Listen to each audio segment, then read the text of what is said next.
Hey there! I've built a package that makes Unity singletons less rigid, relatively testable, and ready to be swapped out for a better solution, without sacrificing anything you so love about them. In this video, I'll show you how it works, how you can use it, and share some tips on organizing your singleton workflow while you're contemplating the migration to a proper DI framework. Buckle up!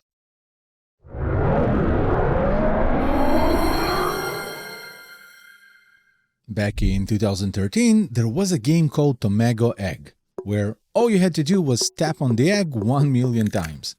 For this video, I decided to implement something similar. Tap the egg, watch the numbers climb, and sometimes it'll crack a little. I've started with a singleton implementation that you're all probably familiar with. An abstract class that has a private static instance field and a property wrapper that tries to return an existing instance, searches for it in the scene, and if nothing is found, lazily creates a new one. A simple check-in awake prevents multiple instances, then assigns the current instance to the static field and makes sure the object isn't destroyed on scene change. In terms of gameplay, we only have an egg. It has some setup serialized fields and an array of states that represent milestones, at which amount of taps, what sprite to display. During awake, it subscribes to the onClick event on the button, and when it's clicked, it notifies the game manager, calculates the current state, and in case a milestone is reached, initiates a state transition routine, which is a simple awaitable task that swaps the sprite on the image and plays a crack sound.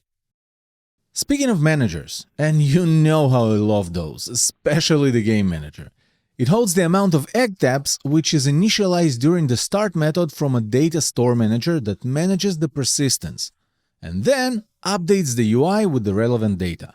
When the egg notifies the game manager that it was tapped, the count is increased by 1, the data store is updated, the tap sound is played, and the UI display is updated as well.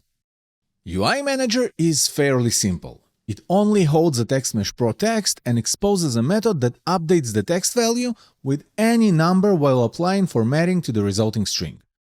While looking bulkier, Sound Manager is no more complex than UI Manager. It has references for both sounds I have in a game, an audio source that is picked up during awake, and 2 methods, one for each sound, that internally play a one-shot on an audio source. Last but not least is the Data Store Manager. It has a getScore method that wraps the getInt of player prefs. And the same goes for setScore, just a player prefs wrapper. As you'd imagine, the scene setup is also simple. The egg is a rect transform object that has an image and a button assigned to it. Additionally, it has multiple milestones with different images configured. Counter is a simple TextMesh Pro text object without any additional behavior. As for the managers, I have the Game Manager, the UI Manager that references the counter, a Sound Manager with an audio source and 2 sound references, and lastly, a Data Store Manager. When I enter the game, I start with an empty slate. Clicking 10 times results in some cracks on the egg. If I exit play mode and then re-enter it once again, simulating a game restart, the game starts with the value I reached previously. And that's it. Keep on creating, and I'll see you in the next one. Just joking. You know this is not that kind of video. But you can use this pause to like it and subscribe to the channel. Even if you haven't encountered it yet, trust me, there's a reason singletons are considered an anti-pattern. And before moving on to automating stuff, I want to show you the small improvements you can make manually. When you're looking briefly at this code, how long does it take you to understand what external dependencies are required for it to function? I explained how it works only 2 minutes ago, so I wouldn't be surprised if you immediately said Game Manager and Sound Manager. But in bigger code bases, it's a real problem, especially for someone new to your codebase or this particular class. There is a way to improve it though. Instead of accessing the singleton everywhere, declare them as private fields in one group and initialize those fields in a single place. For example, in a start method. Not only will it make the code more readable and easily approachable, it might also prevent some race conditions when your singletons are lazily instantiated. Speaking of lazy instantiation, properties are supposed to be data holders. It's a bad practice to do heavy work inside of them, and it's even worse when a property produces side effects. And of course, stripping lazy instantiation removes the convenience of just accessing a singleton whenever you want without bothering with its setup. But it can also save you from race conditions and frame drops where you don't expect them. And now, moving on to a real problem: changing implementations. There are many cases when you'd need a different implementation. For example, if you're working on a mobile game, some code that runs perfectly fine on an iOS device won't work on Android, and vice versa. For the sake of simplicity in this video, instead of mobile targets, I'll use editor and build.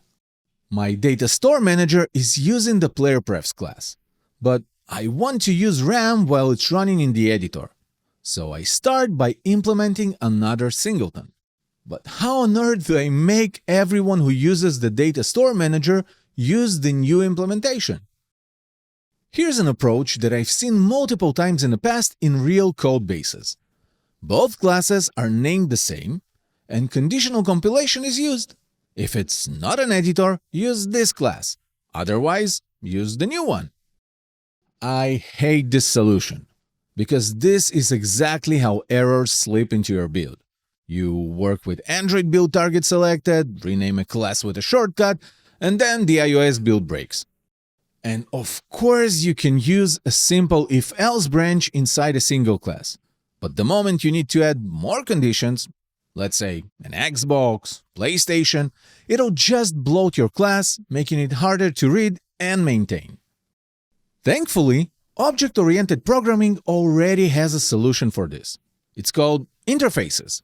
I can define a new interface and, instead of using the singleton-based class, I'll inherit from a regular MonoBehaviour and implement the interface. C# has a cool feature called default interface implementations. Part of this feature is adding static members to the interface. Now I can create an awake method similar to the one I had in the base class, with only one difference. Instead of setting the internal instance property, I'm setting the one on the interface. Now, I know what you're probably thinking. Too much work. Having an interface for each singleton and implementing this awake for each class? I hear you. Ideally, you'd create a new base class that handles the awake for you, and regarding the interfaces, I promise you that I have a better solution later in the video. I just need you to understand how it works. With this setup, instead of accessing a concrete class, I can access the interface. On the surface, it looks roughly the same, but actually it decouples the consumers from the singletons, because now they rely only on contracts, not the implementations. Next, I'll create a bootstrap class. It will hold a serialized field boolean that decides which implementation is used. I could have used the platform property of the application class, but it would have been harder to showcase in the video. During awake, I will create a new game object and, based on the boolean, add the relevant component to it.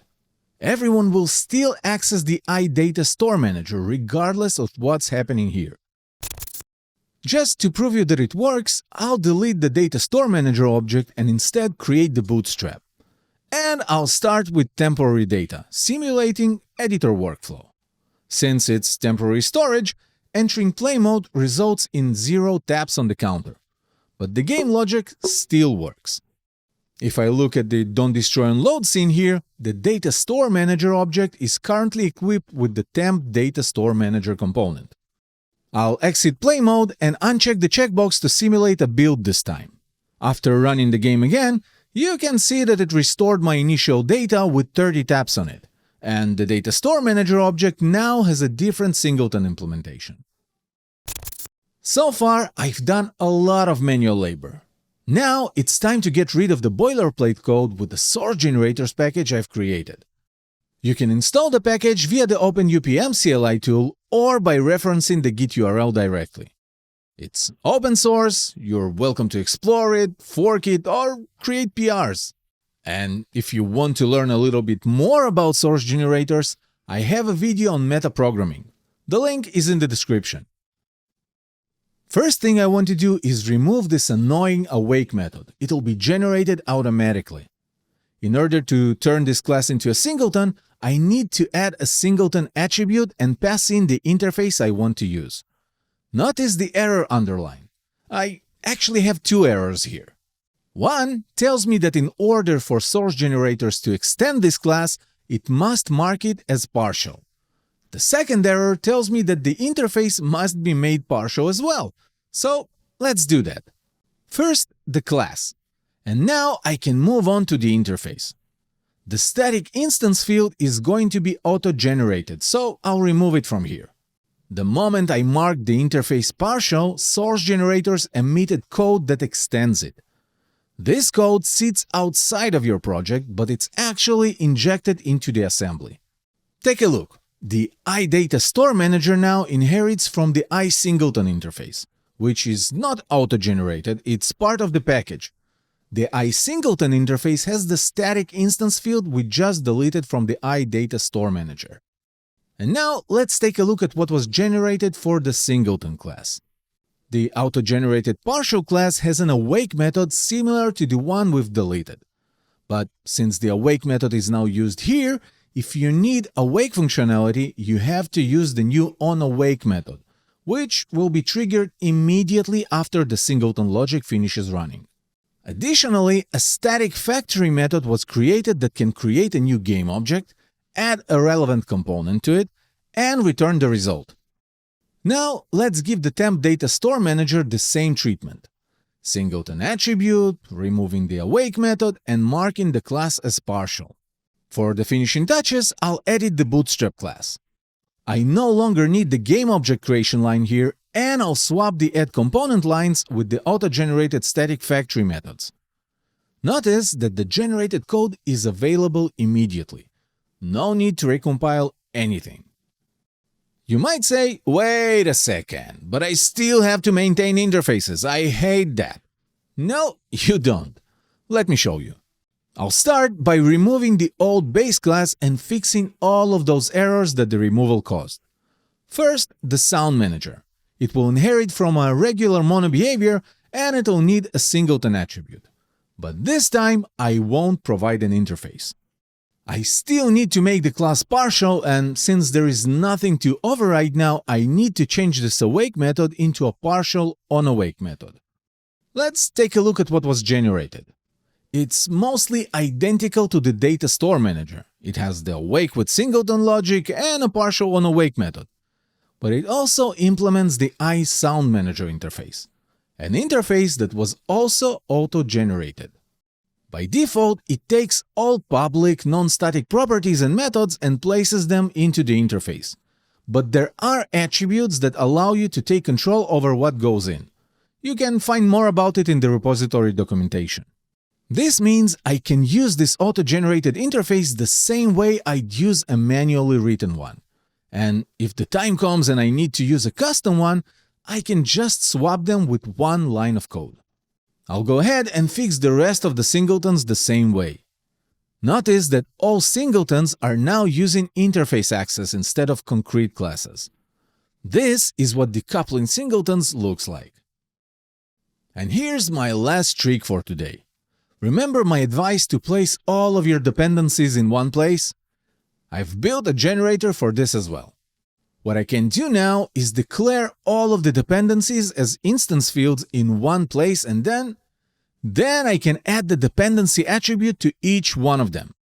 This attribute ensures they'll be initialized, and all that's left for me to do is replace the direct access to the singletons with instance members. By the way, notice that the start method has an error now. That's because there's a generated file that uses the start method, and I need to do the same trick I did with awake. Instead of start, I'll use partial onStart. Lastly, let's take a look at what this generator did. It used the start method to initialize all of the fields marked with the dependency attribute, and then it triggers the onStart method. I'll give the egg class the same treatment. While I do that, note that source generators work during compilation. There is no reflection involved, And all of this comes with zero runtime overhead whatsoever. Lastly, let's make sure it's working. I won't change anything in the scene because the code behind it is almost identical. And here we see my previous session with the counter set to 30. Tapping on it works, and the data store manager uses the player prefs variant. I can quickly switch the implementations, and when I'm back in play mode, the counter is at 0. I can play and even listen to the cracking sound, while the data store manager is different now. A quick disclaimer about the package. It's new and hasn't been battle tested yet, so you might run into bugs. Feel free to open an issue on GitHub or, even better, submit a pull request. And a star would be much appreciated as well. Keep on creating, and I'll see you in the next one.